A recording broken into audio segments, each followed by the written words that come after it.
નમસ્કાર દર્શક મિત્રો, જીડીપીએલની ગુજરાતી ચેનલના સર્જક સાથે સંવાદમાં આપનું સ્વાગત છે.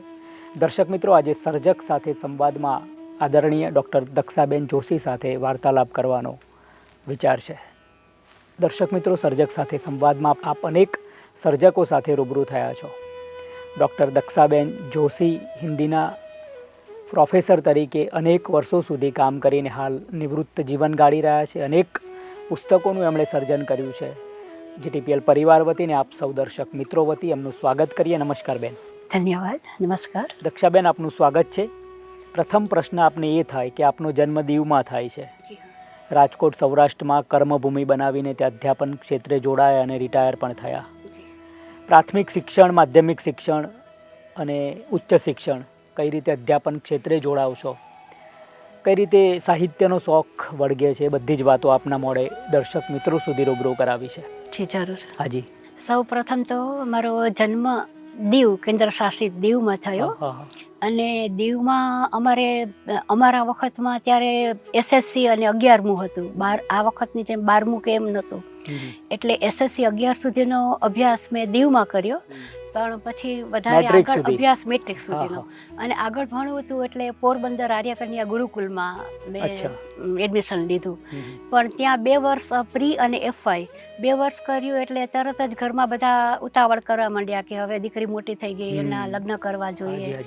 પણ મને ભણવાનો જ ખૂબ શોખ હતો, બચપણથી જ શોખ હતો એટલો બધો. એટલે મેં કીધું મારે ભણવું છે. પણ પછી બધાએ, જે મારા હસબન્ડ, એમણે કીધું કે આફ્ટર મેરેજ તારી એજ્યુકેશનની લાઈફ કેરિયર ચાલુ રાખ્યો છે તો મને વાંધો નથી. એટલે પ્રી અને એફઆઈ પછી મારા મેરેજ થઈ ગયા અને મેરેજ કરીને સાસરે આવી. ત્યારબાદ પણ મેં અભ્યાસ ચાલુ રાખ્યો, રેગ્યુલર કોલેજ જતી રાજકોટમાં. અને પણ એવી રીતે પણ મારે વચ્ચે ઘણા બધા વિઘ્નો આવ્યા કે એફઆઈ જેવું એસવાય સ્ટાર્ટ કર્યું મેં કે તરત જ મારું પહેલું સંતાન, એટલે વચ્ચેથી છોડી દેવું પડ્યું. પછી પહેલું સંતાન 1.25 વર્ષનું થયું એટલે મેં પાછો અભ્યાસ ચાલુ કર્યો, તો બીજું સંતાન. એવી રીતે 3 સંતાન વારાફરતી મારે થયા. પણ છતાં મેં મારો અભ્યાસ ન છોડ્યો. અને મેં જ્યારે ટીવાયની એક્ઝામ આપી ત્યારે મારું 3જું સંતાન ખાલી 13 દિવસનું જ હતું. અને હું પરીક્ષા આપવા ગઈ હતી અને સદનસીબે ટીવાય બીએમાં હું ગોલ્ડ મેડાલિસ્ટ થઈ અને પ્રથમ સ્થાને આવી. ત્યારબાદ મેં બધા બાળકોને અને પરિવાર તરફ જ ધ્યાન આપ્યું. અને મારા સાસરામાં પણ મારા પતિને, એ લોકો 9 ભાઈ બહેન અને સૌથી મોટા અમે. એટલે પરિવારની જવાબદારી કમ્પ્લીટ અમારા માથે હતી. અને ત્યારે એટલી બધી આવક પણ નહોતી. અને ભણવાનો તો એક કીડો મનમાં સતત સળવળ્યા રાખે. એટલે ટીવાય કરી લીધું પછી પણ મને મનમાં શાંતિ, એક અજંપો જ મને અંદરથી. અને સતત વાંચ્યા કરું જ્યારે પણ ટાઈમ મળે. ઇવન આપણે કંઈક ભજીયાનું પડીકું આવ્યું હોય તો એની પસ્તી હોય તે પણ એમને વાંચ્યા વગર ફેંકી દેતા જીવ ન ચાલે. અને એ પણ વાંચું. પછી આપના જેવા કોઈ સજ્જને મને કીધું કે મેડમ, આપનો આટલો બધો શોખ છે વાંચનનો તો MA કરો. એટલે મને પણ વિચાર આવ્યો કે હા, MA કરું તો સારું. અને સાહેબ, ટીવાય પછી 14 વર્ષ સુધી મેં બાળકોના અભ્યાસ ઉપર, અને મારા જે નણંદ અને દિયરને પણ હું અહીં લઈ આવી હતી. એ બધા મારા નાના જ હતા, બહુ ઉંમરમાં ત્યારે ઘણો તફાવત હતો. એ લોકોના બધાના કેરિયર ઉપર ધ્યાન રાખ્યું. અને આફ્ટર 14 years મેં MA કર્યું. તો સાહેબ, આપના જેવા સદગ્રસ્ત અને ભગવાનની કૃપાથી એમાં પણ હું ગોલ્ડ મેડાલિસ્ટ થઈ. પછી મને ક્યારેય એવો વિચાર નહોતો આવ્યો કે હું પ્રોફેસર બનીશ એમ. પણ એમાંય આપના જેવા સજ્જને મને કીધું કે મેડમ, આપના તો આટલી બધી ક્વોલિફિકેશન છે તો આપ તો પ્રોફેસર બની શકો એમ છો. અને ઘણાએ મને એમ પણ કીધું કે ના, પ્રોફેસર આમ તરત ન બનાય. પણ મને એક હોશ હતી. એટલે અને એ અરસામાં સવારે ઉઠી એટલે દરેક ન્યૂઝપેપરમાં એડવર્ટાઇઝ આવતી જ હોય કે આ કોલેજમાં પ્રોફેસરોની, હિન્દીના પ્રોફેસરો. મેં હિન્દીમાં કરેલું છે. તો એવી રીતે બધામાં, તો જ્યાં એડવર્ટાઇઝ આવતી હતી ત્યાં બધે મેં એપ્લાય કર્યું. અને 8 જગ્યાએ સાહેબ હું સિલેક્ટ થઈ ગઈ. પછી અહીં રાજકોટની 2 કોલેજમાં હું સિલેક્ટ થઈ. યોગીજી મહારાજ જે વિરાણી પેલા હતી, એ યોગીજી મહારાજ આર્ટ્સ કોમર્સના કોલેજમાં, અને બીજી college MJ Kundaliya arts commerce and computer science કોલેજમાં. બંને કોલેજમાં. અને ઉનાની કોલેજમાં પણ સાહેબ, ટૂંકમાં 8 કોલેજમાં તો સિલેક્શન મારું થઈ ગયું, ઓર્ડર આવી ગયા. પણ ત્યારે અમારે 1 વર્ષ પાર્ટ ટાઈમ તરીકે રાખવું પડતું, પછી અમે ફૂલ ટાઈમ થઈ શકતા. એટલે 1 વર્ષ માટે મેં યોગીજી મહારાજ રાજકોટની કોલેજ અને MJ કુંડલિયા કોલેજ 1 વર્ષ બંને જગ્યાએ મેં પાર્ટ ટાઈમ જોબ કરી. અને પછી ફૂલ ટાઈમ પણ બંને કોલેજોએ મને ઓર્ડર આપી દીધા. પણ MJ કુંડલિયા કોલેજ કેમ કે મહિલા કોલેજ હતી અને એમાં મેઇન હિન્દી હતું સાહેબ. એટલે મને પનપવાનો ત્યાં વધારે મોકો મળે એમ હતો. એટલે મેં MJ Kundaliya arts commerce and computer science કોલેજમાં ત્યાં જ હું રહી અને એ જ કોલેજમાં હેડ ઓફ ધ ડિપાર્ટમેન્ટ બની, એ જ કોલેજમાં પ્રિન્સિપાલ બની અને 2016માં હું નિવૃત્ત થઈ સાહેબ. પણ એ કરતાં જોબ કરતાં પણ મારો જે અંદરનો પુસ્તકીયો કીડો જેને કહીએ સળવળતા, એટલે મને એમ થયું કે હવે મારે PhD પણ કરવું જોઈએ સાહેબ. એટલે જોબ કરતાં મેં PhD કર્યું અને PhD કર્યા બાદ પણ પછી મેં મારા અંડરમાં સાહેબ ત્યારે MA અને MPhilમાં પણ ડેઝર્ટેશન થતા હતા. જેમ PhDના ડેઝર્ટેશન થાય, થીસીસ લખવી પડે, એવી રીતે ડેઝર્ટેશન. તો MA અને MPhilના આશરે 30 જેટલા વિદ્યાર્થીઓને મેં અને PhD મળીને તો 32 જેટલા વિદ્યાર્થીઓને મેં ગાઈડન્સ આપ્યું છે. હું PhDની પણ ગાઈડ બની.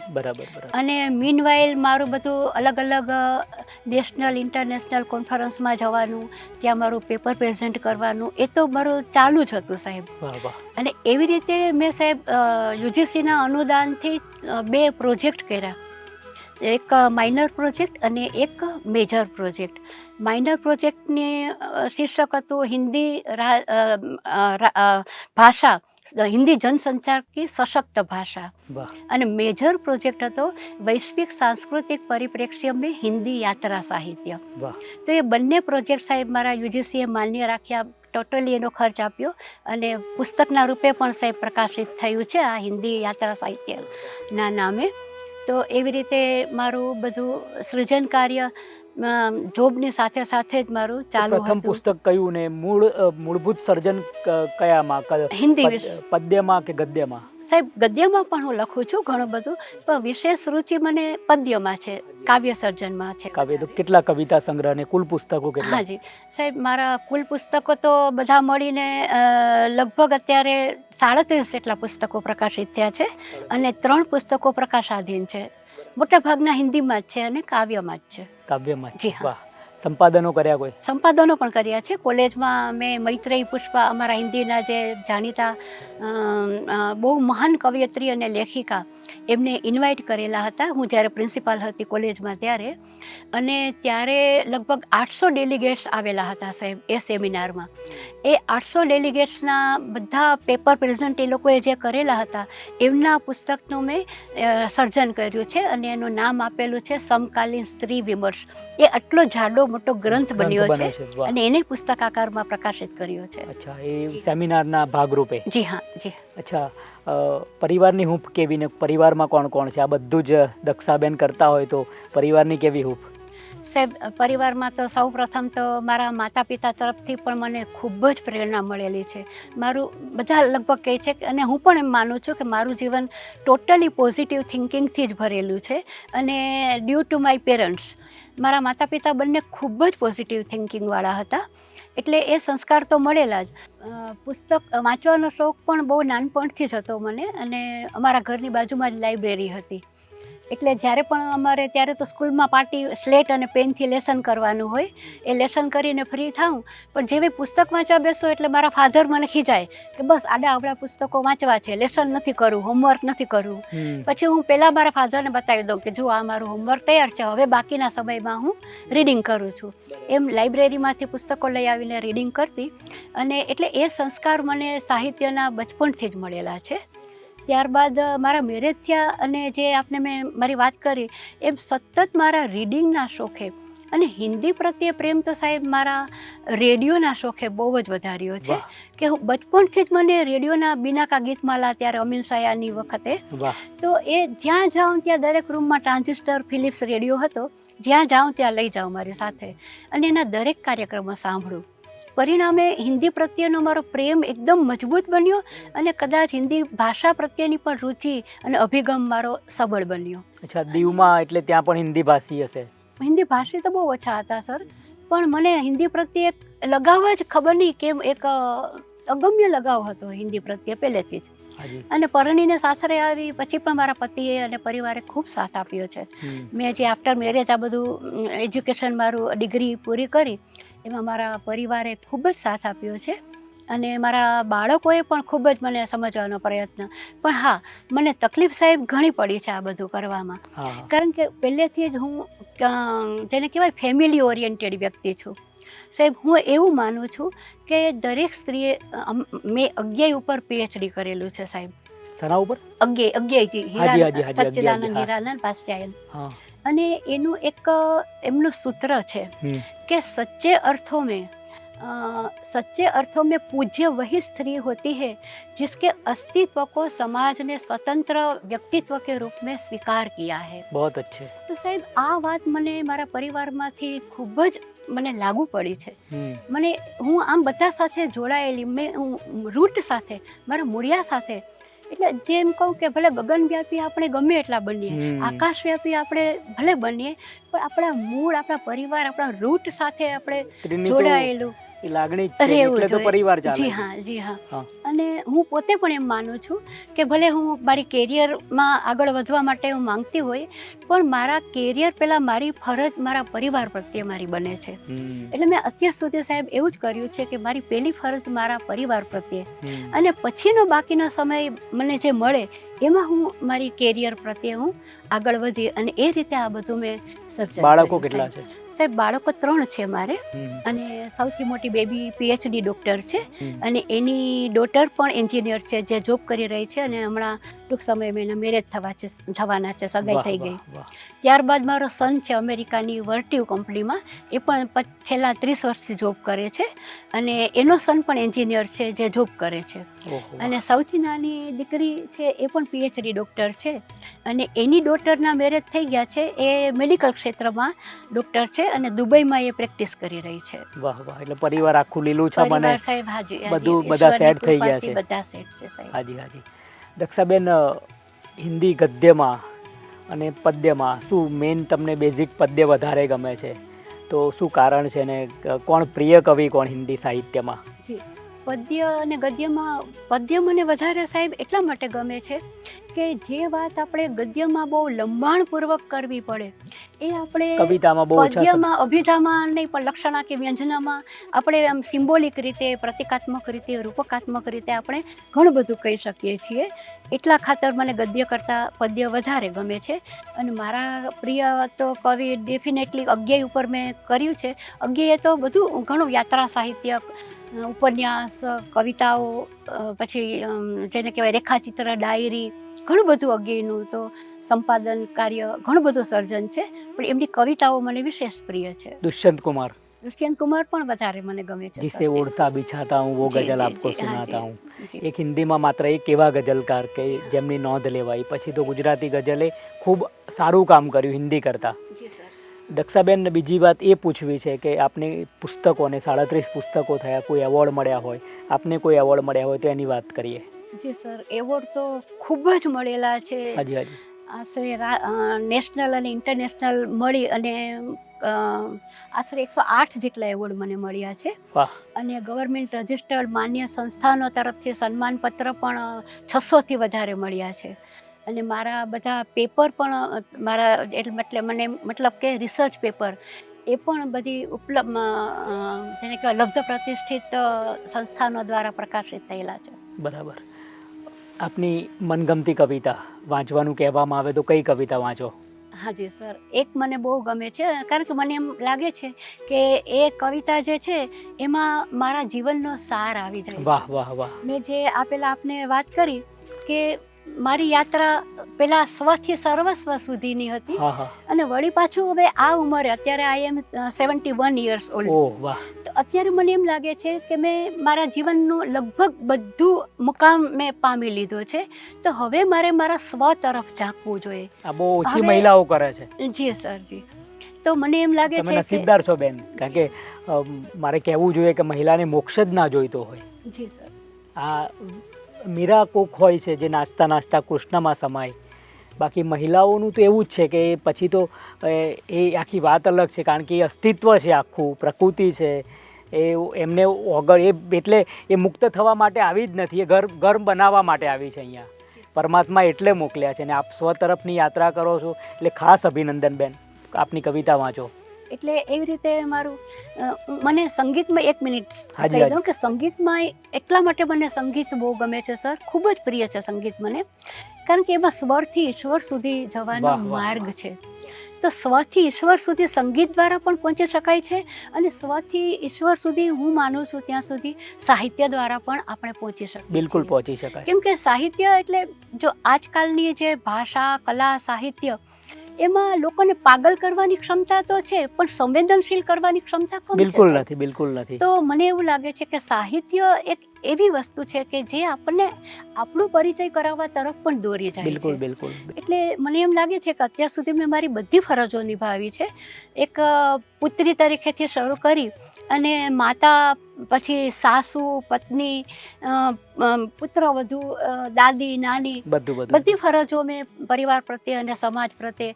અને સ્ત્રી હોવાનું એવું હું એમ નથી માનતી કે આજકાલ ફેમિનિઝમ અને સ્ત્રી સ્વતંત્રતાની વાતો ખૂબ જ આપણે સાંભળીએ છીએ, પણ જ્યાં સુધી હું માનું છું ત્યાં સુધી સ્વતંત્રતા અને સ્વચ્છંદતા એ બેમાં ઘણો બધો સાહેબ ફર્ક છે. ઘણો બધો ને વેરી ટેરિફિક જી ડિફરન્ટ સરજી. between આજની both. સ્ત્રીઓ સ્વતંત્રતાના નામે એટલી એ સ્વચ્છંદ સ્વચ્છંદ બની થઈ ગઈ ગઈ છે કે એ પોતાની ફરજો ભૂલી ગઈ છે.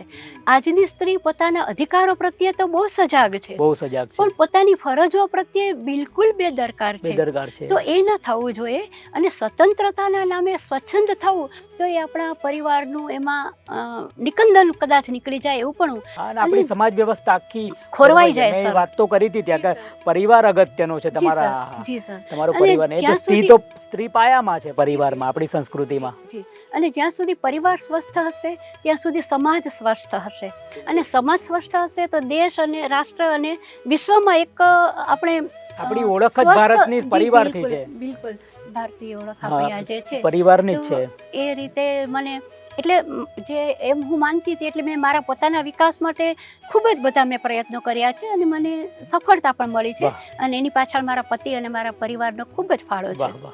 પણ સાથે સાથે હું પોતે પણ એવું માનું છું કે આપણે હવે આત્માની ઓળખાણ, જેને કહે સ્વ પહેચાન, એ તો એ આપણે કરવી જોઈએ. કરવી અને જોઈએ. આપણે આત્મયાત્રા, આત્મખોજ કરી અને આત્મયાત્રા પણ ક્યાંક આપણે કરવી જોઈએ.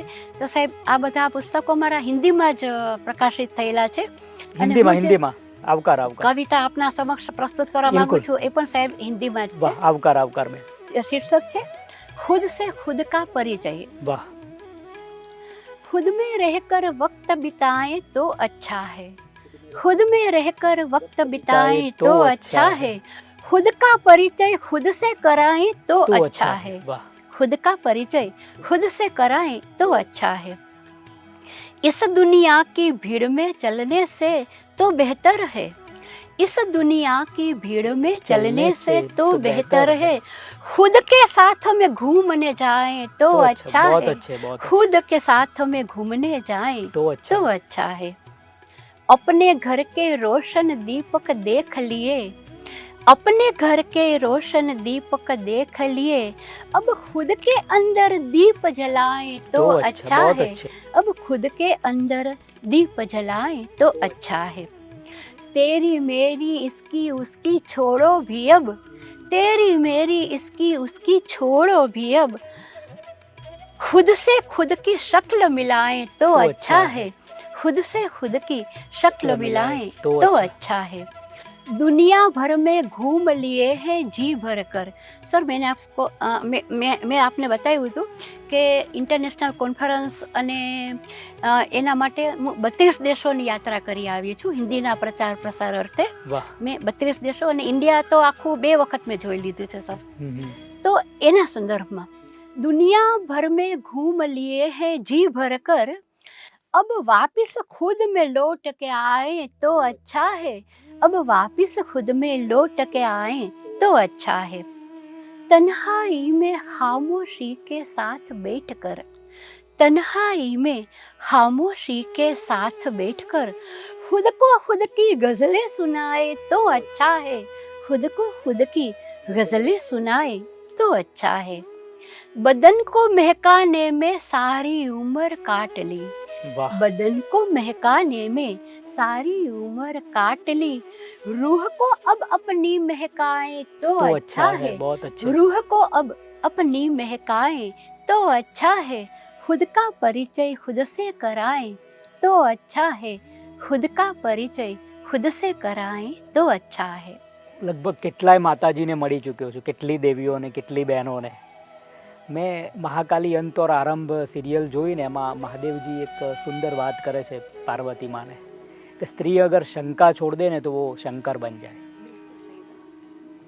એટલે મને આ વાત દક્ષાબેન આનંદ થયો કે એક એવી સન્નારીને તો મળ્યો કે એ પોતાની પહેચાનને ખબર છે, એને મોક્ષ તરફની ગતિ કરવી છે. કારણ કે સ્ત્રી છે એ તો સંસાર છે અને એ પ્રકૃતિ છે અને એ મોહ છે, માયા છે. પુરુષ એટલે સાર વગરનો સંસાર એટલે મહાદેવ કહે છે અને પછી એ પોતે સ્મશાનમાં એટલા માટે બેસે છે. નહીં તો એને તો આખી બ્રહ્માંડનું ખબર છે એ કઈ રીતે એ માતાજી કેટલી વાર છોડીને જાય છે અને પાછા આવી જાય છે.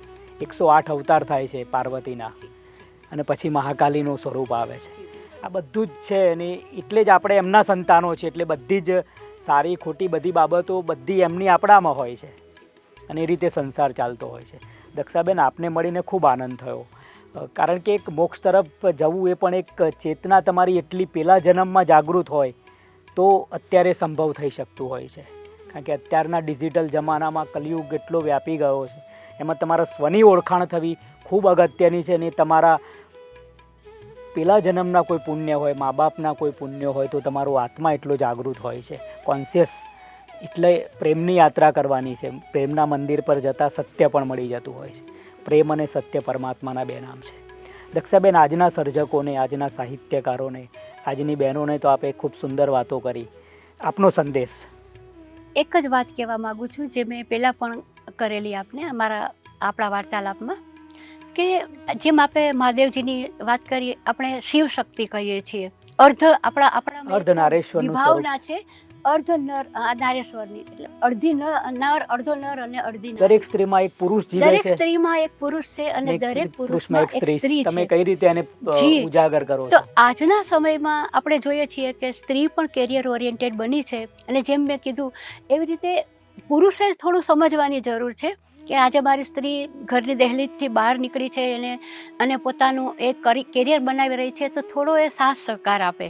ભલે એમ કે મેલ ઈગોને લઈને મારા ત્યાં ચા બનાવાય જ નહીં, તો એ થોડું સમજે અને એને સાથ આપે. ના, અત્યારે તો સમજે છે બધા પુરુષો. બિલકુલ સર. બધા અને પુરુષો સ્ત્રી સમજે. પણ સમજે કે એ ગમે એટલી કેરિયરમાં ગગનવ્યાપી બને પણ આફ્ટર ઓલ એક સ્ત્રી છે, એક માતા છે, તો એને પોતાની જવાબદારીમાંથી ક્યારે પણ ચાલી. ભલે પાશ્ચાત્ય દેશોની હવા આપણને લાગે, પણ આપણે જે ભારતીય સમાજમાં રહીએ છીએ તો ભારતીય સંસ્કૃતિને વફાદાર રહે અને દરેક સ્ત્રી એવું સમજે તો મને નથી લાગતું કે આજે ડાયવર્સના કેસ બને છે એ બને અને એક સ્વસ્થ સમાજની રચના થઈ શકે. વાહ વાહ વાહ. દર્શક મિત્રો, આપણે આદરણીય ડૉક્ટર દક્ષાબેન જોશીને મળી રહ્યા હતા. નિવૃત્ત અધ્યાપિકા અને સુંદર રીતે પોતાની વાત એમણે મૂકી કે સ્ત્રીના જે પાત્રો પરમાત્માએ અહીં કરવા માટે મોકલ્યા છે એ દરેક પાત્રો, કારણ કે સ્ત્રી તો એકવાર જન્મ લે એટલે મોક્ષની અધિકારી હોય છે. પરમાત્માને અને આત્માને પૂછવું પડે છે કે હે દેવી, તમારે ફરીથી સર્જન માટે પૃથ્વી પર જવાનું છે. પરમિશન લીધા પછી ગર્ભમાં સ્ત્રીનો જન્મ, એનો આત્મા પ્રવેશતો હોય છે. એટલે સ્ત્રી એકવાર જન્મ લે એટલે મોક્ષની અધિકારી હોય. આપણે વંદન જ કરીએ. પરમાત્મા પછીનું કામ એમનું સર્જનનું છે. એટલે પુરુષ સમોવડી થાય એટલે નીચી થાય એની કક્ષાએ. એટલે એમનું કામ પરમાત્માએ ખૂબ ઊંચું આપ્યું છે. દક્ષાબેનને મળીને આપણને આનંદ થાય, વંદન કરવાનો થાય. આપણે દક્ષાબેન જોશીને અહીં આવવા માટે એમનો આભાર માનીએ અને GTPL પરિવાર વતી અને આપ સૌ દર્શક મિત્રો વતી એમનો હાર્દિક ફરીથી આભાર માનીએ. આભાર બેન. ખૂબ ખૂબ ધન્યવાદ. મને પણ અહીં આવવાનો મોકો મળ્યો, આપની સમક્ષ મારા વિચાર પ્રસ્તુત કરવાનો મોકો મળ્યો, તે માટે GPTL અને આપનો બહુ જ ધન્યવાદ. આભાર બેન, આભાર.